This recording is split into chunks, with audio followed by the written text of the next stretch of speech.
திருச்சிற்றம்பலம். எம்பிரான் ருத்திர பசுபதி நாயனாருடைய திருவரலாற்றை நம்ம சிந்திக்கலாம்.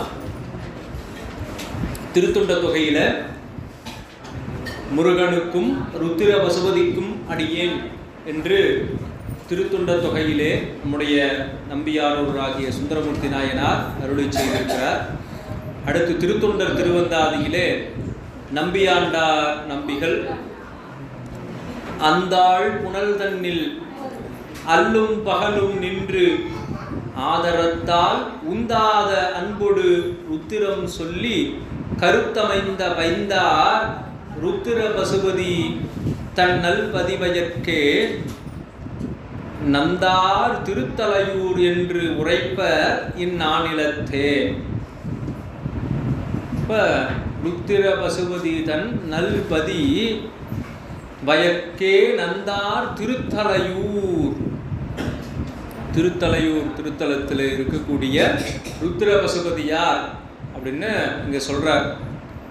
என்ன அப்படின்னா, நாள்தோறும் ஒரு தடாகத்தில் கழுத்தளவு நீரில் மூழ்கி ருத்திர மந்திரத்தை சொல்லி இறைவனுடைய திருவடி இரவும் அந்த திருவடியை சென்றடைந்தார். ருத்திரத்தை ஜபித்து இறைவனுடைய திருவடியை அடைந்தார் என்று சொல்லக்கூடிய அந்த ருத்திர பசுபதி நாயனாருடைய திருவரலாற்றை விரிநூலாகிய நம்முடைய திருத்தொண்டர் புராணத்தினுடைய வழியாக தெய்வ சேக்கிழாருடைய திருவாக்கிலே நாம் சிந்திக்க முற்படலாம். நிலத்தின் ஓங்கிய நிவந்து எழும் பெரும்புணல் நீத்தம் மலர்த்தடம்பனை வயல் புகு பொன்னி நன்னாட்டு குளத்தின் ஓங்கிய குறைவிலா நிறைகுடி குழுமி தலத்தின் மேம்படு நலத்தது பெரும் திருத்தலையூர். இங்க நிறைய நீர்நிலைகள், நிலத்தின் ஓங்கிய நிவந்து எழும் பெரும் புனல் நீத்தம், பல்வேறு இடங்கள்ல ஊற்றுக்கால்கள் தோன்றி அவையெல்லாம் நிலைத்த ஒரு நீர்நிலையாக இருக்கக்கூடிய புனல் நீத்தம் நீர்நிலைக்கு மலர்த்தடம் பனை வயல் புகு பொன்னி நன்னாட்டு. அப்போ அந்த நீர்நிலைகள்ல இருந்து வயலுக்கு நீர் வைக்கக்கூடிய அதற்கு அந்த மலர்கள் பூக்கணும் அப்படின்னா எவ்வளவு காலம் நீர் இருக்கணும்னு யோசிச்சு பாருங்க. அந்த அளவுக்கு நீர் நிறைந்து இருக்கக்கூடிய வயல்கள் நிறைந்து இருக்கக்கூடிய பொன்னி நன்னாடு, முப்போகம் விளைந்த பூமி அப்படின்னு சொல்லி சோழ நாட்டை சொல்லுவாங்க. அப்படி நீர்வளம் நிறைந்து இருக்கக்கூடிய அந்த நன்னாட்டிலே குளத்தின் ஓங்கிய குறைவிலா நிறை குடி குழுமி, அங்கே சிறப்பு மிக்க குடிமக்கள் எல்லாம் குழுமி ஒன்றாக இருக்கக்கூடிய தலத்தில் மேம்படு நலத்தது பெரும் திருத்தலையூர். அவருடைய அந்த திருத்தலையூர் என்று இருக்கக்கூடிய அந்த திருத்தலம் மிகுந்த சிறப்புடையதாக, சிறந்த குடிமக்கள் எல்லாம் நிறைந்து வாழக்கூடிய ஒரு நல்ல ஊராக விளங்குகின்றது என்று முதல் பாடல்ல நமக்கு அருளி செய்திருக்கின்றார் தெய்வ சேக்கிழார் பெருமான். அடுத்து இரண்டாவது பாடல், வானளிப்பன மறையவர் வேள்வியின் வளர்த்தி தேனளிப்பன நறுமலர் செரிசெழும் சோலை ஆனளிப்பன அஞ்சுகந்து ஆடுவார்க்கு அவ்வூர் தான் அளிப்பன தருமமும் நீதியும் சால்வும். வானளிப்பன மறையவர் வேள்வியின் வளர்த்தி. வானம் என்ன கொடுக்குது? மழை. அது எதனால வருது? மறையவர் வேள்வித்தி. இன்னைக்கு சொல்றோம், இயற்கையா நம்ம மழை வரலைன்னா செயற்கையாக மேகத்தை உருவாக்கி மழையை வர வைக்க முடியும் அப்படின்னு இன்னைக்கு அறிவியல் சொல்லுது. அதைத்தான் நம்முடைய முன்னோர்கள் அந்த காலத்துல உறுதியாக செய்திருக்கிறார்கள் அப்படின்னு சொல்றாங்க. வானளிப்பன மறையவர் வேள்வியின் வளர்த்தி தேனளிப்பன நறுமலர் செரிசெழும் சோலை. அங்கே இருக்கக்கூடிய சோலைகளில் தேன் நிறைந்து இருக்கும். தேனி நிறைய மலர்கள்ல இருந்து தேனை பிரிஞ்சு கொண்டு அங்கே நிறைய தேன் கிடைக்குது. இன்னைக்கும் உலகத்தில் இருக்கக்கூடிய உயிரியல் வல்லுநர்கள்லாம் சொல்கிறாங்க, என்னைக்கு தேனி இந்த உலகத்தில் இல்லாமல் போகுதோ அதற்கு அடுத்த சில ஆண்டுகளில் எந்த உயிர் வர்க்கமும் இங்கே இருக்காது அப்படின்னு சொல்கிறாங்க. அப்போ அதனால தான் அது ரொம்ப நுட்பமாக நம்முடைய அருளாளர்கள் எல்லா இடத்துலையும் சொல்லிக்கிட்டே இருக்காங்க. ஆணழிப்பன அஞ்சு உகந்து ஆடுவார்க்கு, பெருமானுக்கு உகந்த அபிஷேகம் எது அப்படின்னா பஞ்சகவியம் என்று சொல்லக்கூடிய ஆணைந்து அவற்றை கொடுக்கக்கூடியது பசுக்கள். அதனால் அவ நிறைய இருந்து பெருமானுக்கு அபிஷேகத்திற்கு அந்த பொருட்களை எல்லாம் கொடுக்கின்றன. அவ்வூர் தான் அளிப்பன. சரி, இதெல்லாம் எல்லா இடத்துலையும் கிடைக்குங்க. ஆனால் இந்த ஊர் மற்றவர்களுக்கு என்ன கொடுக்குது தெரியுமா? தர்மமும் நீதியும் சால்வும். அப்படிப்பட்ட பெருமை உடைய தர்மம் நீதியும் சால்வும். அப்போ நீதிப்படி நடந்து கொள்ளுதல் அப்படிங்கிறதையும் தர்மத்தின் வழி நடந்து கொள்ளுதல் என்பதையும் சால்பு உடையவர் அப்படிங்கிறனால தான் அவங்களுக்கு சான்றோர்னு பேர். வள்ளுவர் சொல்லார் இல்லையா, சால்புன்னு ஒரு குறள் முடியும்.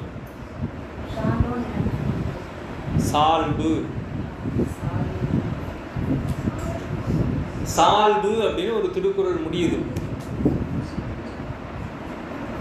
அது எந்த குறள் அப்படின்னு திருக்குறளை தேடி எடுங்க. அடுத்த முறை வந்தால் கேள்வியும் என்கிட்ட சொல்லணும். சால்பு என்று முடியும் திருக்குறள் எது அப்படிங்கிறத எழுதி வரீங்க. ஏன்னா இப்போ என்கிட்ட நோட்டு இல்லை, நான் என்ன கேள்வி கேட்டேன்னு நீங்கள் எழுதி வைக்க முடியாது. உங்ககிட்ட நோட் இருக்குது, நீங்கள் எழுதி வைங்க. அடுத்த முறை வந்து அரியனுக்கு நினைவுபடுத்து. அப்போ சால்புனா என்ன? அப்போ அடுத்த மாதம் தான் நம்ம தெரிஞ்சிக்க முடியுமா? எப்போ வீட்டுக்கு போய் கண்டுபிடிப்பீங்க. இப்போ சால்புக்கு யார் பொருள் சொல்கிறது? நீங்கள் சொல்கிறீங்களா? நான் சொன்னதுக்கு அப்புறமேட்டு நீங்கள் வீட்டில் போய் என்ன தேடி கண்டுபிடிக்கிறீங்க?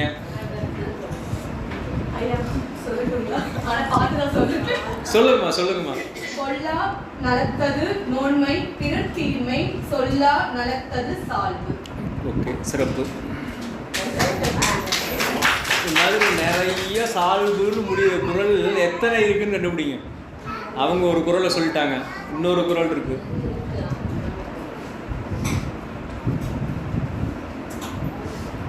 இன்னொரு குறள் இருக்கு. சரி, வாய்ப்பு இருந்தா நாம் அதை சொல்லுவோம்.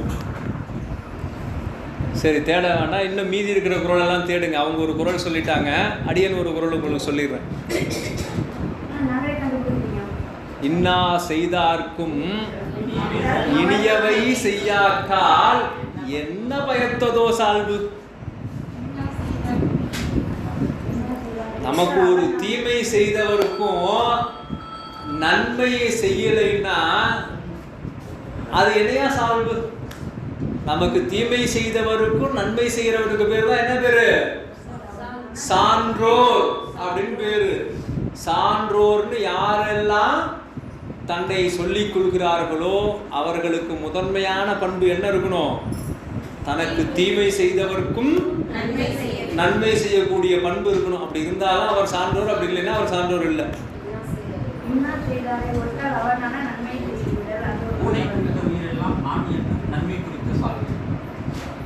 அடுத்து மூணாவது குறள்.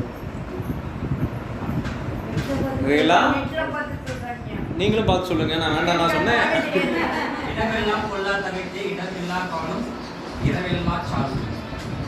நிறைய இருக்கு. அதனால இதுதான் நம்ம ஒரு இடத்த ஒரு சொல்றோம் அப்படின்னு சொன்னா ஒவ்வொருவருக்கும் ஒவ்வொரு சிந்தனை தோன்றும். அதனால தான் நபில்தோறும் நுண்ணயம் ஒரு இடத்த காட்டுறோம் அப்படின்னா, இப்போ முன்ப கேட்ட கேள்வி உங்களுக்கு திருநீருன்னு சொன்ன திருநீர் எங்கெங்கே வருதுன்னு தேடினீங்க இல்லையா?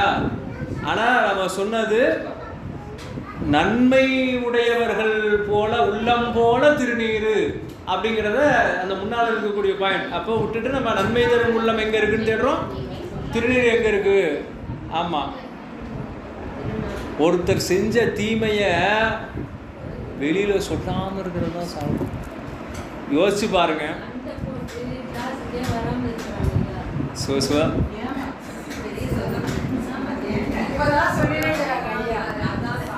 சால்புங்கிறதுக்கு நமது வள்ளுவ பேராசான் எத்தனையோ சான்றுகளை காட்டுறார். அதுல ஒவ்வொரு அதிகாரத்திலையும் என்னென்ன சொல்றார் அப்படிங்கிறத கவனிங்க. சால்புன்னு முடியக்கூடிய திருக்குறள்லாம் எங்கெங்க வருதுன்னு நோட் பண்ணுங்க. அது எந்த அதிகாரத்துல வருது அப்படிங்கிறத பாருங்க. அடுத்த வகுப்புல எழுதிட்டு வாங்க. அதை பார்க்கின்ற போது சால்புங்கிறதெல்லாம் எந்தெந்த இடத்துல பொருந்துது, அப்படி உடையவர்கள் தான் சான்றோர்களாக இருப்பார் என்பதை அறிந்து கொள்ளணும். அந்த ஊர் இந்த உலகத்துக்கே என்ன சொல்லி தருதான், என்ன தருதான்? சால்பு அப்படிங்கிற அந்த உயரிய பண்பை தருகிறது அப்படின்னு காட்டுறார். அடுத்து 3வது பாடல். அங்கன் மாநகர் அதனிடை அருமறை வாய்மை துங்க வேதியர் குலத்தினில் தோன்றிய தூயோர் செங்கன்மால் விடையார் செலும் பொன்மலை வள்ளி பங்கனார் அடிமை திறம்புரி பசுபதியார். செங்கன்மால் விடை சிவந்த கண்களை உடைய அந்த வெள்ளை நிறத்தில் இருக்கக்கூடிய காளை, செலும்பொன் மாமலை வள்ளி பங்கனார் அங்க புன்போன்று இருக்கக்கூடிய அந்த மலைக்கு மகளாக இருக்கக்கூடிய உமையம்மையினுடைய பங்கனார் இடப்பாகத்திலே உடைய இமயமலை இமவான் மகள் அப்படின்னு உமையம்மைக்கு பேரு. மலைவள்ளி பங்கனார் உமையம்மையை இடப்பாகத்திலே கொண்டிருக்கக்கூடிய சிவபெருமானுக்கு அடிமை திறம் புரி பசுபதியார். பெருமானுக்கு சிவபெருமானுக்கே அடிமையாக இருக்கக்கூடிய தன்மை உடையவர். எந்த நகரத்துல? திருத்தலையூர் நகரத்துல. அங்கே வேதியர் குலத்துல துங்க வேதியர் குலத்தினில் தோன்றிய தூயோர். காலையிலேயே பார்த்தோம் முந்தைய வகுப்புல.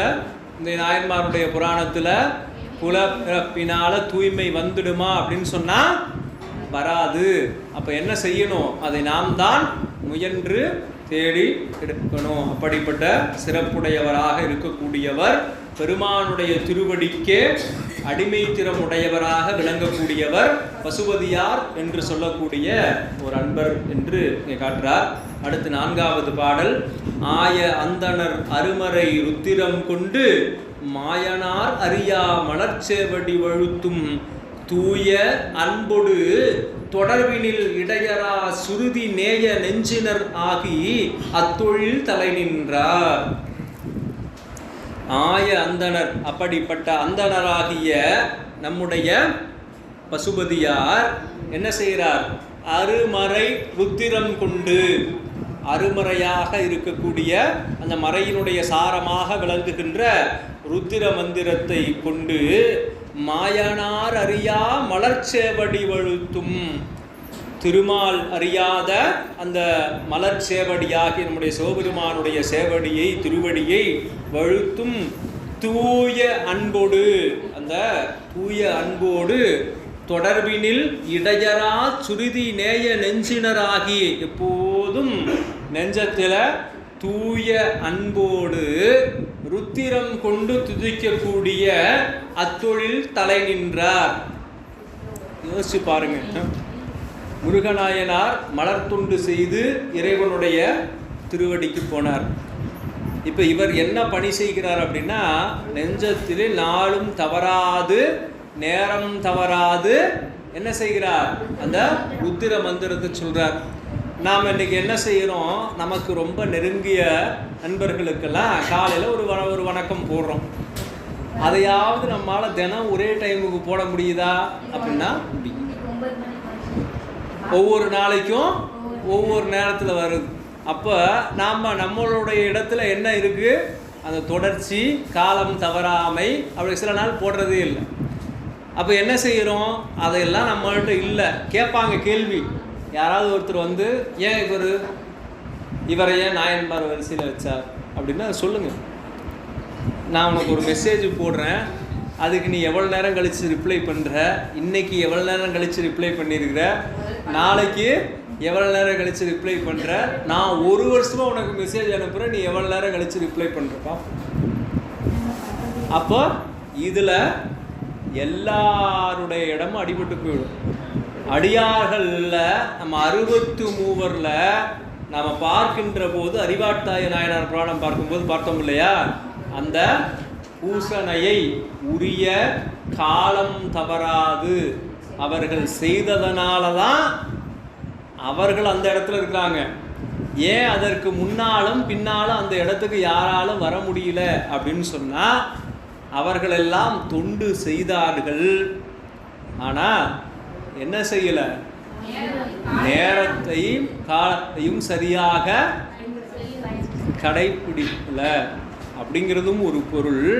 இன்னொன்று, இறைவன் இவர்களை ஆட்கொள்ளணும்னு முடிவு பண்ணி இவர்களை வெளிப்படுத்தணும்னு முடிவு பண்ணுறார். அப்படிப்பட்ட தன்மை உடையவர்களாக அவர்கள் இருக்கின்றார். அந்த தொழில் தலை நின்றார். என்ன அப்படின்னா, தூய அன்போடு இந்த ருத்திர மந்திரத்தை எவிக்கக்கூடிய வழிபாடு செய்யக்கூடிய நம்முடைய பசுபதி நாயனார் அங்கே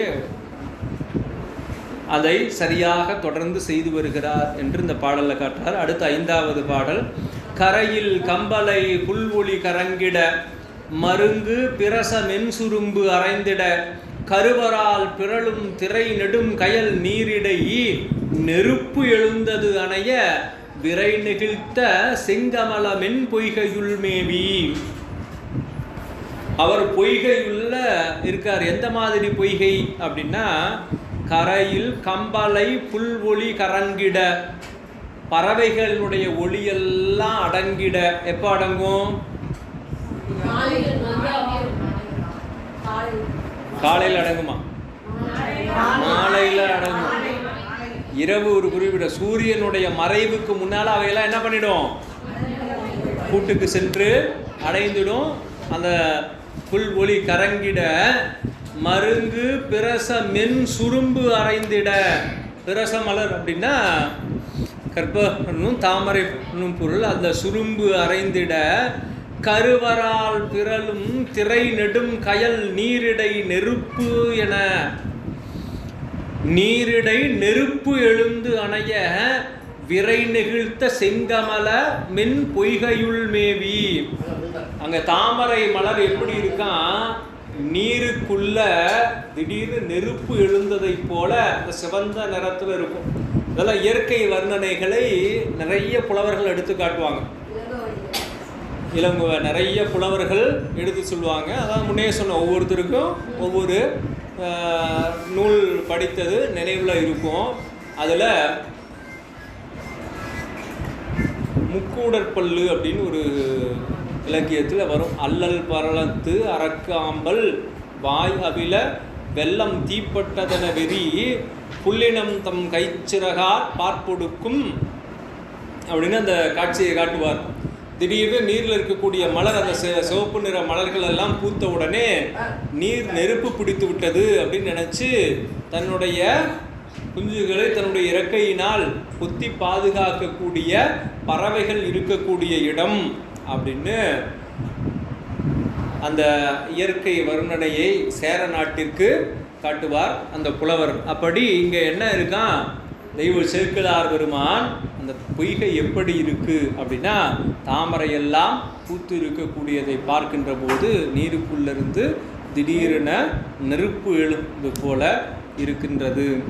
தெல்லு தன்புணல் கழுத்து அளவாய் இடைச்செறிய உள்ளுறப்புக்கு நின்று கை உச்சிமேல் குவித்து தள்ளு வெண்திரை கங்கை நீர் ததும்பிய சடையார் கொல்லும் மண்பினில் ருத்திரம் குறிப்பொடு பயின்றார். திரும்ப என்ன செய்கிறார்னா, அந்த தன் புனல் அந்த நீரில் கழுத்தளவு மூழ்கிறார்.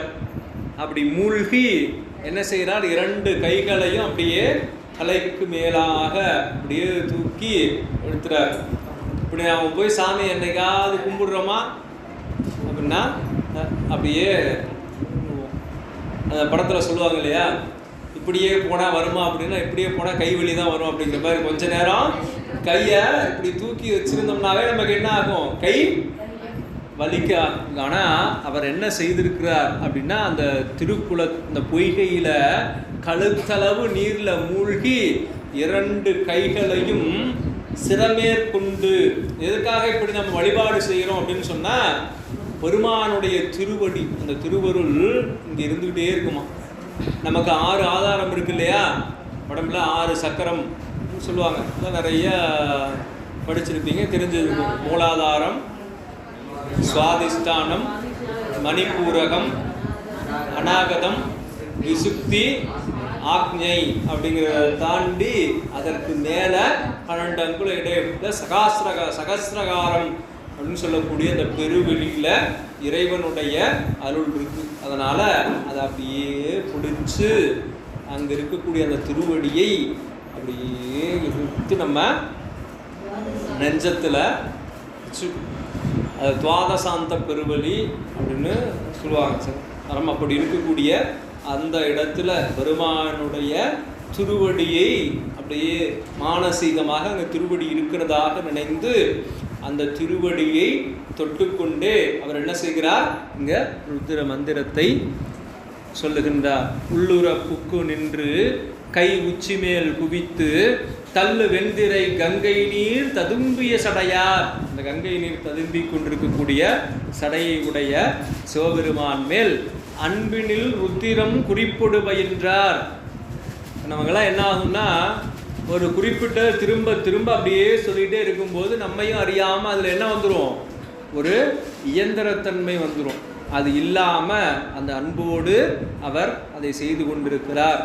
அருமறை பயனாகிய ருத்திரம் அதனை வருமுறை பெரும்பகலும் எல்லியும் வழுவாமே திருமலர் பொகுட்டு இருந்தவன் அணையவர் சில நாள் ஒருமை உய்த்திட உமையிடம் மகிழ்ந்தவர் உவந்தார். இப்போ இந்த மந்திரத்தை சொல்ல சொல்ல ஒரு கட்டத்தில் என்ன ஆகும் அப்படின்னா, அந்த மந்திரத்தினுடைய சித்தி, மந்திர சித்தி அப்படின்னு சொல்லுவாங்க. குறைஞ்சபட்சம் மந்திர சித்தி கிடைக்கணும் அப்படின்னு சொன்னால் மிக குறைந்தபட்சம் 1 கோடி முறையாவது அந்த மந்திரத்தை ஜபிச்சிருக்கும்.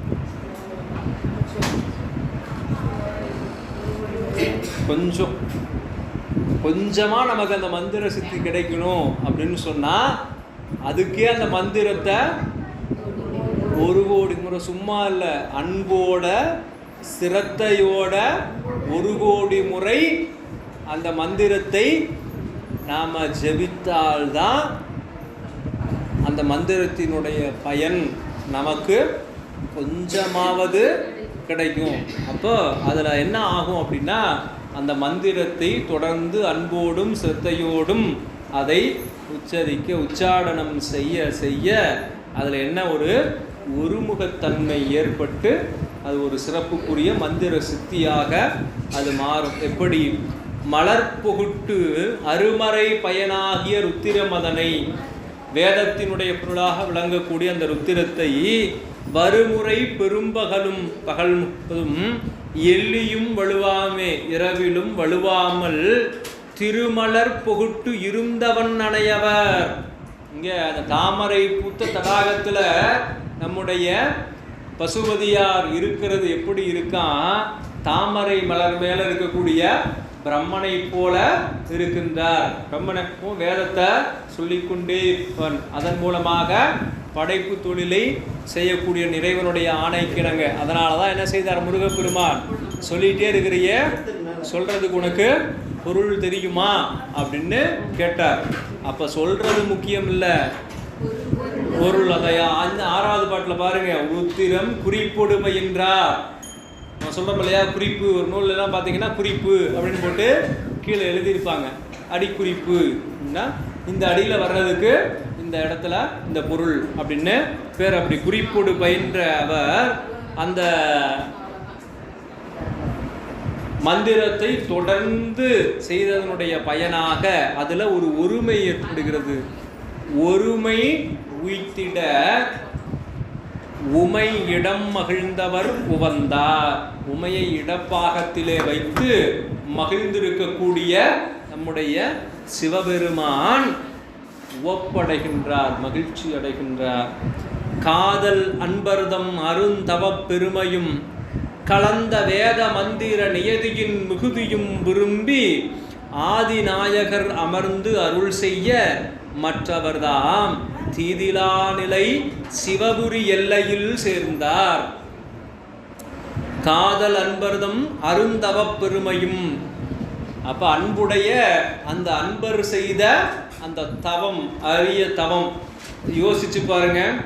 இன்னைக்கு நம்மலாம் எவ்வளவு சுகமாக வெந்நீரில் குளிச்சுட்டு நம்ம பூச யோசிக்கிறோம். அவர் எந்நேரமும் குளிர்ந்த நீரில் கழுத்தளவு மூழ்கி அந்த ருத்திர மந்திரத்தை செவிக்கிறார் அப்படிங்கிறத யோசிக்கணும்.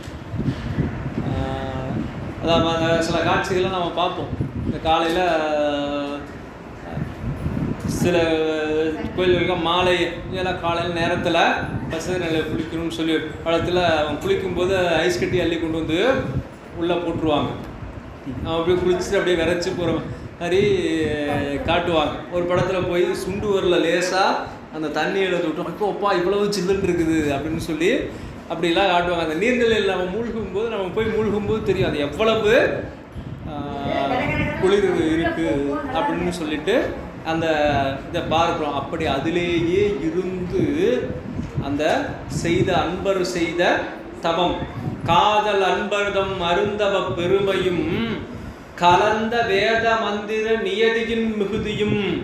அந்த மந்திரத்தை தொடர்ந்து சொல்ல சொல்ல அதுல ஒரு சித்தி கிடைக்கும் இல்லையா, அந்த மந்திர சித்தியும் விரும்பி ஆதிநாயகர் அமர்ந்து அருள் செய்ய, ஆதிநாயகராக இருக்கக்கூடிய சிவபெருமான் அருள் செய்ய மற்ற அவர்தான் தீதிலா நிலை சிவபுரி எல்லையில் சேர்ந்தார். அப்படிப்பட்ட பெருமை உடைய இந்த பசுபதியார் சிவலோகம் சென்று சேர்ந்தார் அப்படின்னு இங்கே காட்டுறார். அடுத்து 9வது பாடல். நீடும் அன்பினில் ருத்திரம் ஓதிய நிலையால் ஆடு சேவடி அருகுற அணைந்தனர் அவர்க்கு பாடு பெற்ற சீர் ருத்திர பசுபதியாராம் கூடு நாமமும் நிகழ்ந்தது குவலயம் போற்ற. இப்போ பெருமான் மேல கொண்ட அந்த நீடிய அன்பு, நீடும் அன்பினில். அப்ப நீடும் அன்புன்னா வளர்ந்து வரக்கூடிய அன்பு. பெருமானிடத்தில் அன்பு எப்படி இருக்கணுமா, நாளுக்கு நாள் அதிகமாகி கொண்டே போகணுமா. அப்படி நீடும் அன்பினில் ருத்திரம் ஓதிய நிலையால், அந்த ருத்திர மந்திரத்தை ஓதி ஓதி யுகம் செய்த அந்த நிலையால் ஆடு சேவடி அருகுற அணைந்தனர். தில்லை அம்பலத்தில் ஆடிக்கொண்டிருக்கக்கூடிய அந்த கூத்தப்பிரானுடைய திருவடி, சிவபெருமானுடைய திருவடிக்கு அருகே இருக்கக்கூடிய தன்மையை பெற்றார். அவருக்கு பாடு பெற்ற சீர் ருத்திர பசுபதியாராம். அவர் எப்பவுமே ருத்திர மந்திரத்தை சொல்லிக்கொண்டே இருந்ததுனால அவருக்கு ருத்திர பசுபதியாராம் கூடு நாமமும் நிகழ்ந்தது. அவருக்கு பேர் வந்தது ருத்திர பசுபதியாராம் என்று நிகழ்ந்தது குவலயம் போற்ற. குவலயம்னா உலகம். இந்த உலகம் போற்றும்படியாக அவருக்கு ருத்திர பசுபதியாராம் அப்படின்னு ருத்திர பசுபதி நாயனார் என்று அவருக்கு பெயர் வந்தது. இதுக்கு முன்னால ஒருத்தர் ஒரு மந்திரத்தை சொல்லிட்டு இருந்தனால அவருக்கு ஒரு பேர் வந்தது. யாரு? திருநீலகண்டர். அருமையா. இப்பதான் ஒரு ஆமா மாணவர் வாய் திறந்து ஆன்சர் சொல்லியிருக்கார். மகிழ்ச்சி. ஐயா உங்க பேரு? கந்தசாமி. மகிழ்ச்சிங்கய்யா. கந்தசாமி அவர்கள் இன்றைக்கு பதில கொடுத்துருக்காரு. இது வரைக்கும் மகளிர் அணி மட்டுமே சொல்லி கொடுத்துருந்தது. இன்றைக்கு ஐயா அவர்கள் முதல்ல சொல்ல ஆரம்பிச்சிருக்கார். எங்களுடைய இது இவங்க அவங்கன்னு பிரித்து பாருங்கள்ல, எல்லா மாணவர்களும் பாடத்தை உள்வாங்கி கேள்விகளை உள்வாங்கி நீங்கள் சிறப்பாக பதில் கொடுக்கணும் அப்படிங்கிறது தான் ஒரு ஆசிரியராக எங்களுக்கு மகிழ்ச்சி என்று சொல்லி அந்த ருத்திர பசுபதி நாயனார் என்று இவருக்கு பெயர் வந்தது என்று 9வது பாடலில் நிறைவு செய்து அடுத்து 10வது பாடலில் அயில்கொள் முக்குடுமி படையார் மருங்கு அருளால் பயில் ருத்திர பசுபதியார் திறம் பரசி எயிலுடை தில்லை எல்லையில் நாளை போவாராம் செயலுடை புறத்திருத்தொண்டர் திறத்தினை மொழிவாம். அயில்கொள் முக்குடுமி படையார் 3 இலைகளை உடைய வேல் திரிசூலத்தை உடைய படையாக உடைய சிவபெருமான் மங்கு அருளால் பயில் ருத்திர பசுபதியார் திறம் பரசி அவருடைய திருவடியை ருத்திர மந்திரத்தை ஜபித்து இறைவனுடைய திருவடியை அடைந்த ருத்திர பசுபதி நாயனாருடைய திருவடியை பணிந்து எயிலுடை தில்லை எல்லையில் பெரும் மதிலை உடைய தில்லை நகரத்தினுடைய எல்லையிலே இருந்து நாளை போவாராம். தில்லைக்கு எப்போ போவீங்கன்னு கேட்டால் நாளை போவேன் என்று சொல்லக்கூடிய நாளை போவாராம் செயலுடை புற திருத்தொண்டர் திறத்தினை மொழிவாம். அப்படிப்பட்ட நாளை போவேன் என்று சொல்லக்கூடிய அந்த செயலை உடைய திருத்தொண்டருடைய திறத்தினை மொழிவாம். திருநாளை போவார் நாயனாருடைய திருவரலாற்றை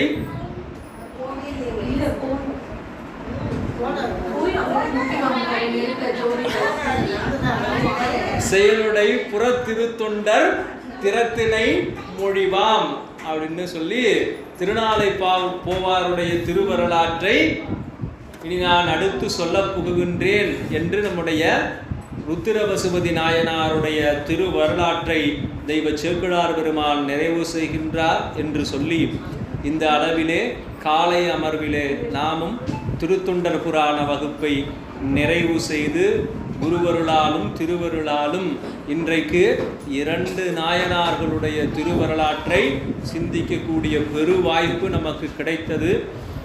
இந்த நிலையிலே ஏதேனும் எங்களையும் அறியாமல் சொற்குற்றமோ பொருட்குற்றமோ செய்திருந்தால் அது அடியேனுடைய சிற்றறிவின்பாற்பட்டது என்றும் நிறைகள் இருந்தால் எந்தம் ஞானாசிரிய பெருமகனார் சித்தாந்த சைவ சுடர்மணி சிவமா ஜானகிராமனையா அவர்களுடைய அருட்கருணையை சார்ந்தது என்று சொல்லி நல்லதொரு வாய்ப்பிற்கு நன்றி கூறி நிறைவு செய்கின்றோம். திருச்சிற்றம்பலம்.